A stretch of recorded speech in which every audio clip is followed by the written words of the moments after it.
ഈ അങ്കമാലി മാങ്ങാക്കറി എന്ന് കേട്ടിട്ടുണ്ട്. ഇതുവരെ ഒന്നും ഉണ്ടാക്കി നോക്കിയിട്ടില്ല. നമുക്കൊന്ന് ട്രൈ ചെയ്താലോ? 3 മാങ്ങ എടുത്തിട്ടുണ്ട്. ഇനി ഇതുപോലെ നീളത്തിൽ പീസാക്കി എടുക്കുക. അതിന് ശേഷം കുറച്ച് മഞ്ഞൾപ്പൊടി ഉപ്പും ചേർത്തിട്ട് മിക്സ് ചെയ്തിട്ട് മാറ്റി വയ്ക്കുക. ഇനി നമുക്കിതിന് വേണ്ട ബാക്കിയുള്ള ചേരുവകൾ എടുക്കുക. വലിയുള്ളി, ചെറിയുള്ളി, പച്ചമുളക്, ഇഞ്ചി, ഇതാണ് മെയിൻ ഐറ്റംസ്.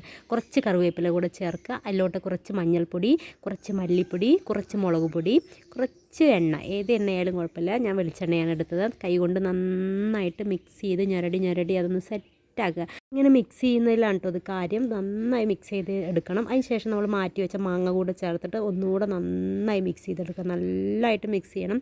മിക്സ് ചെയ്യുന്നതിനനുസരിച്ച് ഇതിൻ്റെ ടേസ്റ്റ് കൂടുന്നതാണ് കേട്ടോ പറഞ്ഞ് കേട്ട്. അതിന് ശേഷം 2ാം പാൽ ഒഴിച്ച് ഒന്നുകൂടെ നന്നായി കുഴച്ച് സെറ്റാക്കി എടുത്ത് പിന്നെയും 2ാം പാൽ തന്നെ ഒഴിച്ച് അത് വേവിച്ചെടുക്കുക.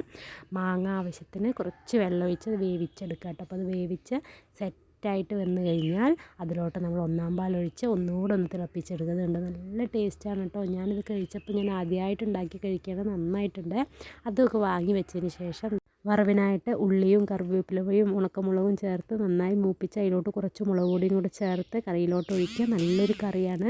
അപ്പോൾ നല്ല ടേസ്റ്റ് ഉണ്ടായിരുന്നു. ഇതുവരെ ട്രൈ ചെയ്തിട്ടില്ലാത്തവരൊന്ന് ട്രൈ ചെയ്ത് നോക്കട്ടോ. സൂപ്പർ കറിയാണ്. അങ്കമാലി മാങ്ങാക്കറി ആയോന്നും അറിയില്ല, പക്ഷെ കറി സൂപ്പറാണ് കേട്ടോ. എല്ലാവരും ഇതുപോലെ ഒന്ന് ട്രൈ ചെയ്ത് നോക്കൂ.